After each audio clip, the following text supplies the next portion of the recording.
My name is Matthew Vallier, and I am the Flag Preservationist here at the Connecticut State Capitol. So the conservation history actually goes back to the veterans of the Civil War themselves. On a few of these flags that we've examined, we've actually found traces of newsprint that had adhered itself to some of the painted areas on the flag. So we can make out some of the materials that the veterans themselves returning to the state of Connecticut were using to protect their flags while they were at the state arsenal. In 1879, a lot of the flags received some sort of treatment by the families of the veterans to get those flags ready for Battle Flag Day in September of 1879. And then the flags pretty much went untouched until the 1930s, when Catherine Fowler Ritchie was doing her work. And how she conserved a lot of the flags was a new, modern way to conserve the flags and keep them somewhat stable. And what she did, she took a piece of linen and she would color match it to the flag. So if it was a blue regimental flag, it was dyed very closely to that. And then the original flag was laid on top of that.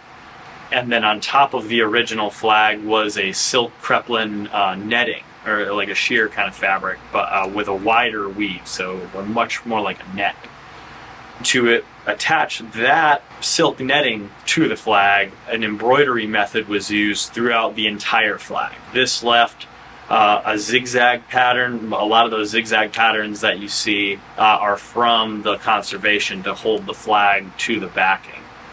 The challenge is that proposed to us now is that there are thousands of little holes through the flag, and unfortunately our cases are not temperature regulated. Those are the original cases from 1879 that the original veterans put their flags in.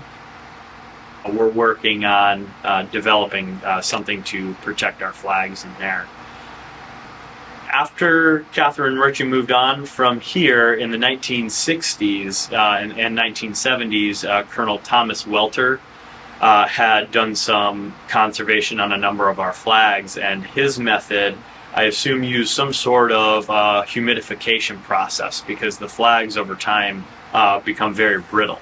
He then took a few pieces, generally 4 pieces for each flag, so 2 on the front, 2 on the back, of synthetic netting. So the silk netting tends to deteriorate much faster than a synthetic.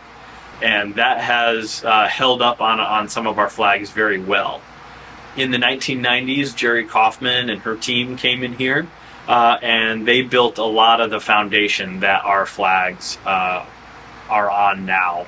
She did a lot of early cataloging, because before her there was no cataloging of what was in the collection.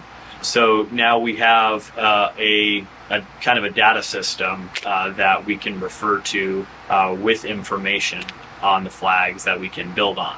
The storage method that the flags are currently in now, we're aiming to change because right now the flags are kind of wrapped around the staves still mounted on their original staves. In some cases, others, they're in sort of a hammock situation.